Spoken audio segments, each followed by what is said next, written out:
Sainte Marie, Maman bon Dieu, priez pour nous, Saint Michel, tout bon ange bon Dieu, priez pour nous, Saint Jean-Baptiste et Saint Joseph. priez pour nous, priez pour nous, priez pour nous. Bonjour, mes frères et sœurs mauriciens, mauriciennes d'ici et d'ailleurs.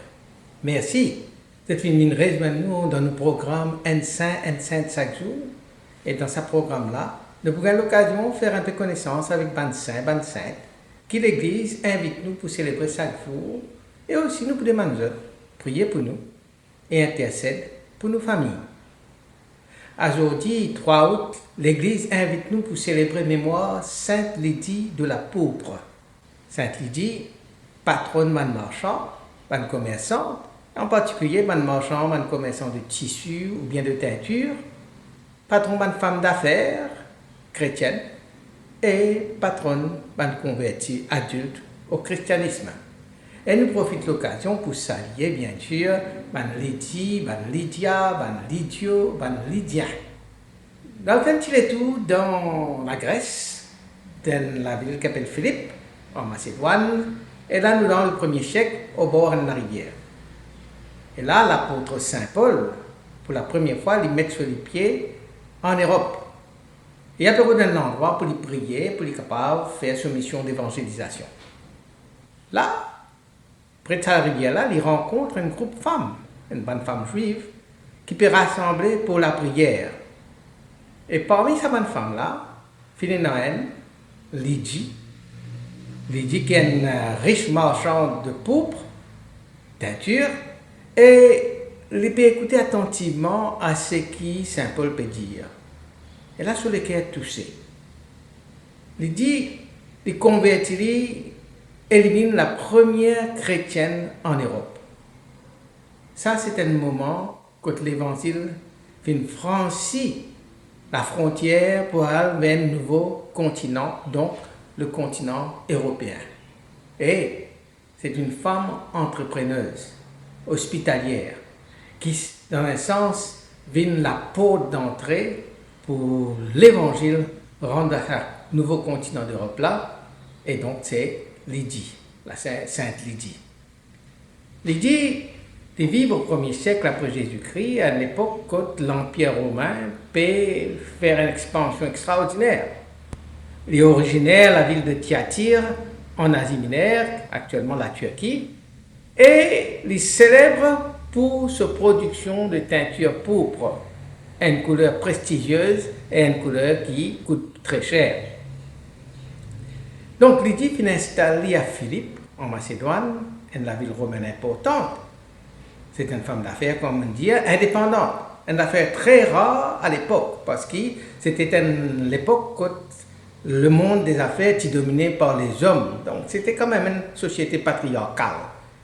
Et il était aussi un craignant Dieu, c'est-à-dire il était une païenne, mais qui sympathise avec le judaïsme, qui en même temps, il s'appelait une recherche spirituelle pour lui-même. Nous rencontrons Lydie dans le livre des Actes des Apôtres, au chapitre 16, versets 13 à 15. En fait, quand nous guettons la vie de Sainte Lydie, il n'est pas aussi facile pour lui, parce que dans un monde dominé par les hommes, une femme commerçante qui évolue à cette époque-là, c'est bien difficile. Mais il finit réussir. Faire sa place dans sa société patriarcale, dominée par la masculinité, par les hommes, il finit réussir à faire sa place dans le monde des affaires par sa persévérance et sa dignité. Et en même temps, sur la quête spirituelle, sur la recherche spirituelle, pas si facile ça aussi. Parce qu'il n'est pas complètement juif et en même temps, il n'est pas encore une chrétienne. Et sur recherche, il y a peu recherche ça Dieu de vérité ou bien la vérité de Dieu. Il priait, il étudié la Bible, mais il encore peut attendre ça la lumière qui peut éclairer là. Et ça pour arriver à travers Saint Paul et après sa conversion, Lydie pour une bienfaitrice de l'Église qui peut grandir, qui peut naître là. Il pour une celle qui pour accueillir l'église domestique dans la case. Sur la case, pour une, comment dire, une première église, que les chrétiens en Europe de se rassembler. Et il y a une figure d'unité parce que dans cette assemblée qui accueillait à côté là, dans cette église chrétienne qui peut fonder chez elle là, il accueillait des croyants de toute origine, des juifs, des païens, des femmes, des hommes, des pauvres, des riches. Dans ce café, dans le sens, pas de notre trias. Il y avait prendre des risques là, parce qu'il y a un monde que l'Empire romain a pu dominer.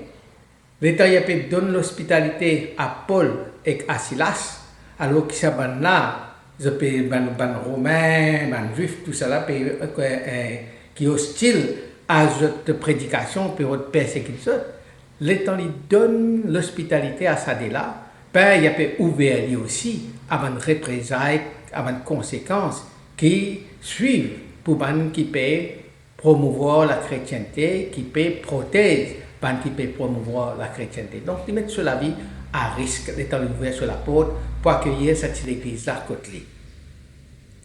Bien sûr, si vous voyez, nous dire que c'est un grand tournant dans la vie de Sainte Lydie, c'est ce rencontre avec Saint Paul, qui Saint Luc racontait dans les Actes des Apôtres, chapitre 16, verset 14.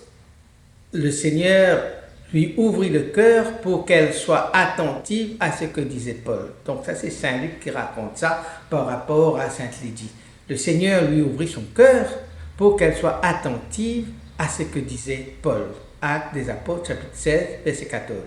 Donc, par cette notation que Saint Luc mettait dans les Actes des Apôtres là, nous trouvons que la conversion de Sainte Lydie, ce n'était pas simplement une conversion émotionnelle, mais c'était un éveil profond à la foi, un éveil profond de son cœur.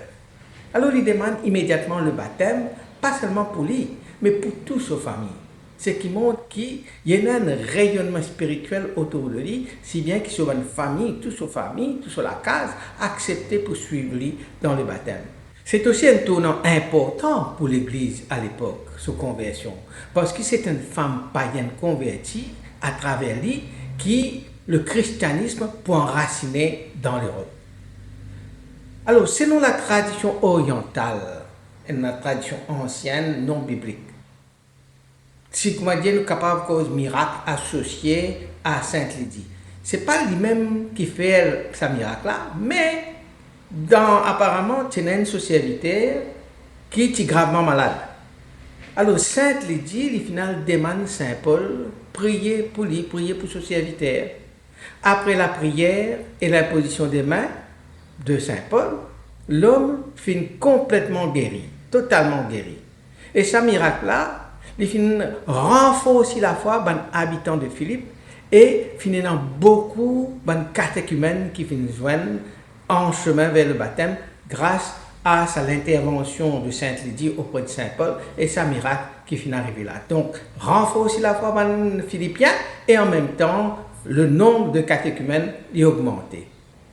Une autre tradition byzantine raconte-nous qu'il y a une époque que les soldats qui venaient toujours arrêter Saint Paul après qu'il finit faire sa prédication à Philippe. Alors Lydie, apparemment, finit casser Saint Paul et la nuit suivante, finit un gros lapli qui finit provoque un effondrement sur la case que les soldats qui peuvent rester là. Si bien qu'ils n'étaient plus capables de continuer cette mission pour arrêter Saint Paul. Alors, la tradition attribuait ça à la protection divine, la case de Lydie, sur la maison de Lydie, qui est un sanctuaire eucharistique. Cette tradition renforce la réputation de Sainte Lydie comme une sainte protectrice et courageuse, honorée particulièrement dans les églises orthodoxes et catholiques orientales. Alors, qui nous capable d'apprendre de Sainte Lydie pour aujourd'hui? Donc, dans l'époque marquée par l'exclusion des femmes dans certains cercles religieux, la séparation entre la vie spirituelle et la vie professionnelle, la sécularisation du monde des affaires, Lydie est un modèle puissant de femmes chrétiennes engagées. les conjugue la foi et sur la vie professionnelle, la prière et le commerce. Il y a une hôtesse d'église, c'est-à-dire il accueillir l'église côté, donc il y a une missionnaire par sur l'accueil qu'il donne à l'église, à un leader qui dirige l'église à l'époque, Saint Paul par exemple, et Silas. Il y a un leader spirituel dans la case. Donc là, il dit, rappelle-nous que la sainteté est possible au cœur du monde, qu'une vocation chrétienne ne pas limite nous à la vie monastique, nous rentrons dans le monastère pour nous capables de saint, mais dans la vie professionnelle, dans la vie familiale, dans la vie sociale, dans nos relations les uns avec les autres, dans ça, tout ce qui fait le quotidien de la vie, nous capables d'atteindre la sainteté. Même si, comme on dit, on a une parole directe, qui est dit, fin prononcée, ou bien fin écrire, qui est fin conservée dans les Écritures, ou bien pas une lettre qui est fin écrire, même si, comme on dit, pénant ça. Et dans l'épisode dans les Actes des Apôtres, chapitre 16, qui transmet nous une phrase qui adresse à Paul, une phrase très puissante. Lui dire, si vous me jugez fidèle au Seigneur, entrez dans ma maison et demeurez-y. Alors je pensais, moi, fidèle au Seigneur, alors moi, venez de l'autre côté moi. Pas seulement venez côté moi, juste pour prendre du thé, un café, mais venez reste côté moi. Ça, c'est dans les Actes des Apôtres, chapitre 16, verset 15. C'est une parole d'humilité, mais aussi en même temps, une parole d'autorité. C'est un témoignage de la foi qui peut naître, qui peut grandir. Mais déjà, une foi profonde. C'est un témoignage aussi, une parole qui montrait ce désir pour offrir tout ce qui est là, tout sur l'espace personnel pour la mission de Dieu. Alors, à nous prier. Sainte Lydie, femme au cœur ouvert, toi qui viens accueillir la parole de Paul et te viens laisse-toi transformer dans toute la vie. Montrez-nous quelle manière pour écouter la voix bon Dieu au milieu de nos activités de tous les jours. Toi qui viens faire de la case, comment dire, l'église, montrez-nous quelle manière pour sanctifier l'activité quotidienne, nous la vie quotidienne, nous bonnes relations, nous l'engagement. Toi, femme d'affaires courageuse et fidèle, inspire tout ban qui peut travailler dans le monde de commerce, tout ban qui a une grande responsabilité. Inspire pour persévérer dans la vie spirituelle, dans la foi, dans l'attachement à Dieu. Intercède pour nous. Intercéder pour que nous la foi n'est pas cloisonnée, donc on dit une espèce d'anti-baraque, mais qui nous vivons pleinement dans la vie de famille, dans la vie de travail, nous vivons pleinement dans la société continuité. Sainte Lydie, première convertie d'Europe, priez pour qu'il nous ban continent, pour qu'il nous ban pays, pour qu'il nous ban village, la ville continuité. D'autres fidèles à l'évangile. Amen. Qui bon Dieu bénisse autres et tous autres proches. Qui sur l'esprit habite toujours dans eux. Qui les protège autres partout et toujours. Au nom du Père et du Fils et du Saint-Esprit. Amen. Et à demain. Saint-André et Saint-Matthieu, priez pour nous. Saint-Jean, Saint-Marc et Saint-Luc, priez pour nous, priez pour nous, priez pour nous. Sainte-Marie-Madeleine et Saint-Étienne, priez pour nous. Saint-Ignace et Saint-Laurent,